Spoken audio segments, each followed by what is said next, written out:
Even after his death, Jeffrey Epstein's secrets have been, well, incredibly well guarded. But it turns out a recent investigation found a digital trail, a trail many people thought was completely invisible. So let's get into how modern data surveillance managed to pierce the veil of one of the most infamous private islands in the world. I mean, seriously, think about that question. It's not hypothetical. It's the real question behind a truly stunning investigation.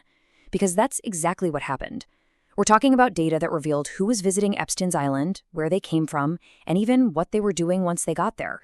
So, a groundbreaking investigation by Wired got a hold of location data from nearly 200 different mobile phones. And we're not talking about just a few random pings here.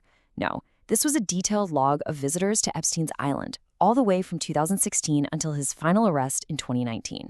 Okay, this is what's just mind-blowing, the precision of it all. This isn't just they were on the island. We're talking about tracking that followed people from their homes, from their workplaces, mapped their entire journey to the Caribbean, and then pinpointed their movements around the island itself. It's a completely unprecedented look inside a world that was meant to be totally secret. Right? So the big question is, how on earth is this even possible? How does your phone basically become a secret informant, broadcasting your every single move? Well, the answer lies in the kind of murky and pretty much unregulated world of data brokers. The key player in this whole thing is a location data broker called Near Intelligence. Now get this. According to their own documents, this is a company that claimed to have data on about 1.6 billion people across 44 countries. Their whole business model is built on collecting and selling exactly this kind of information. So here's how it works, and it all happens silently in the background. First, the apps on your phone, the weather app, the game you play, they send your location to advertising networks. Then, brokers like Near Intelligence just scoop all that data up, package it, and sell it. And then, their clients can literally just draw a virtual box, what they call a geofence, around a place like Epstein's Island, and pull up a list of every single device that's been inside it. And here is the absolute kicker. The reports, the maps, all of it, it wasn't stolen in some big hack. It was just sitting there, unprotected, on the internet, publicly accessible. You could find it with a simple search. It was a massive privacy failure. And it's the only reason this whole investigation was even possible. So what did this treasure trove of exposed data actually show?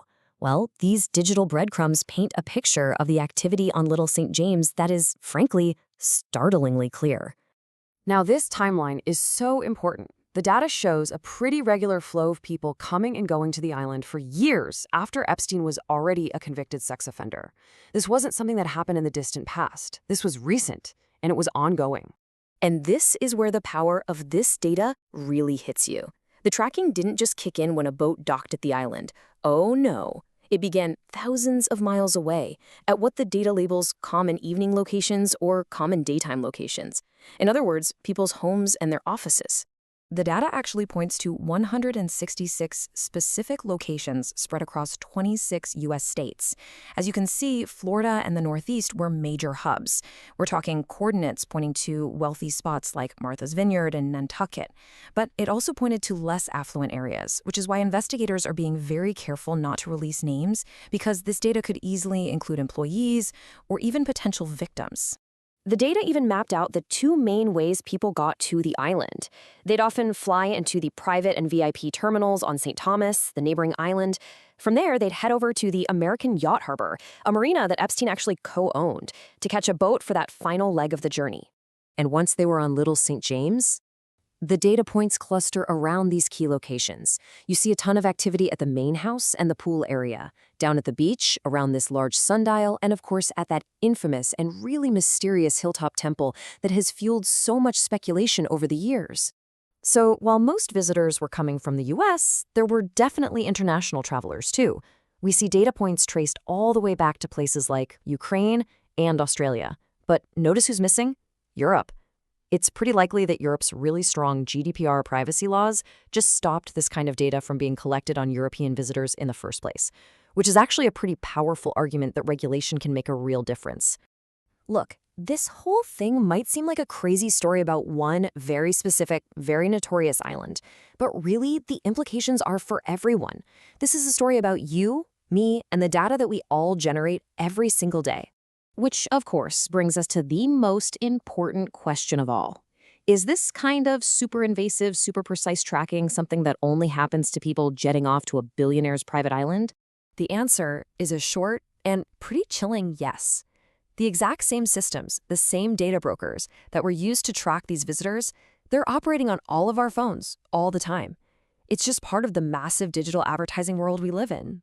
But the good news is, you're not totally powerless here. You can actually take steps to protect yourself right now. Go into your phone's privacy settings and limit ad tracking. Really think about which of your apps truly need to know your location and turn it off for the rest.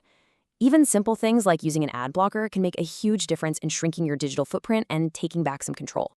And hey, if you need any more proof of just how powerful this data is, just look at this parallel. Federal agents use the exact same kind of cell phone location data to track down and arrest Epstein's accomplice, Ghislaine Maxwell. Think about that. The same technology advertisers use to sell you sneakers is what law enforcement uses to find fugitives. This whole investigation just rips the curtain back on a hidden economy that's trading in our most personal information. And it really forces us to ask ourselves, as our digital lives and our real lives become the same thing, what does privacy even mean anymore? And what are we really willing to do to protect it?